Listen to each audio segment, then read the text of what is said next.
Well, good morning and welcome. I'm John Evans along with Justin Smith covering politics here in southeastern North Carolina. Not a great week, not a lot happened in politics this week, but some issues we want to talk about.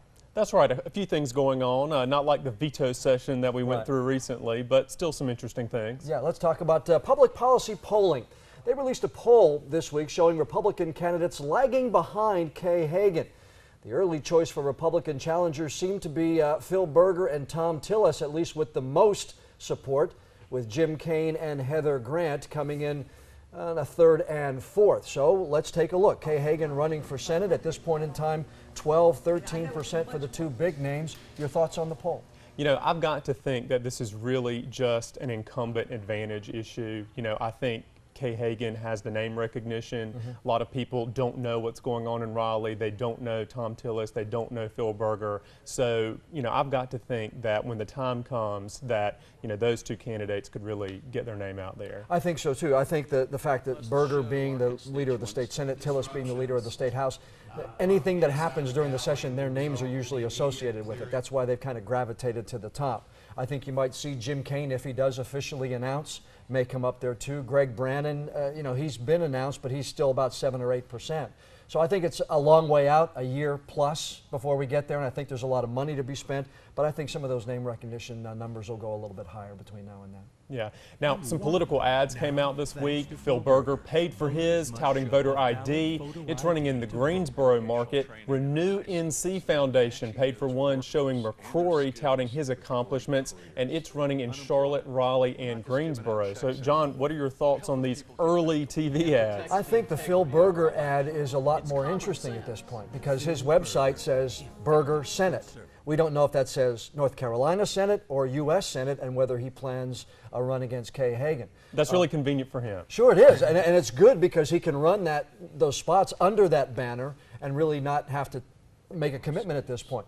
And of course, with that Renew NC Foundation ad, we don't know who paid for it ultimately because that is a private organization. And supporters of Pat McCrory, we know that, but again, you're right. Is that private money? Is that money being donated by some corporation? So we don't know. Okay, the Affordable Care Act. The insurance exchanges open October the 1st. Now, Justin did some digging this week. Very interesting story that the rural areas may not have as many opportunities for people to get help as the metro areas, and you really did some digging, made a lot of phone calls, and didn't get a whole heck of a lot of answers, did you? It was an extremely frustrating process, and so I've just got to imagine how frustrating it may be for the uninsured people in our area who come October 1st are going to try to enroll in this health insurance marketplace.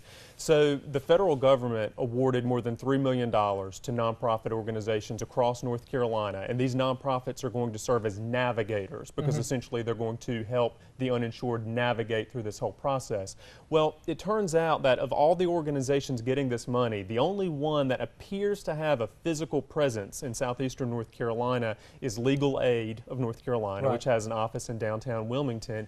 And ultimately, they did confirm to me Thursday that they do plan to have 4 part-time workers, and they will make an effort to get out to some of these rural areas, but still, less than 3 weeks before the exchange opens, there are a lot of details to be worked out. So you see, as we talked even in the newsroom this week, you see a lot of people on the phone just having a difficult time because only 4 people for all the folks who need Medicaid, Medicare, and just health insurance. I see that as being a possible of a huge backlog, don't you? Absolutely, and especially when you look at the specific counties that we're talking about. You look at Columbus County, which is ranked at the bottom of the health rankings for 4 years running. Bladen County has not fared much better.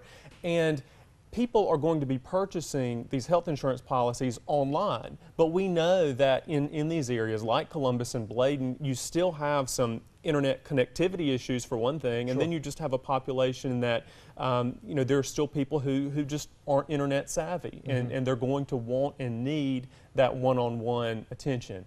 And so, you know, we've just got to hope that everything gets straightened out here in the next few weeks. And I know we'll be doing more stories on it because this has the makings of something that could be even worse than some of the food stamp issues that we've seen with DHHS earlier on this year. That's right.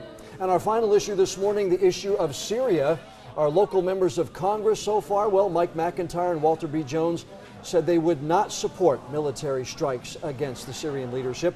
Both of our senators, Richard Burr and Kay Hagan, said they would support limited strikes. Justin, do you think those stances can help or hurt any of these candidates, specifically McIntyre, Jones, and Hagan, as they run for re-election next year? Well, I think ultimately it will depend on, what happens and what the outcome is, but I'll take a cynical view and say that I think the situation in Syria is so fluid right now that ultimately these representatives and senators will be able to sort of couch their statements, and they'll be able to say, well, yes, at the time I released a statement saying this, right, but we didn't know all the information then. And I think that, again, depending on what happens, it being so far away from the election season next year, I think you might see it brought up in an ad if things go wrong, heaven forbid.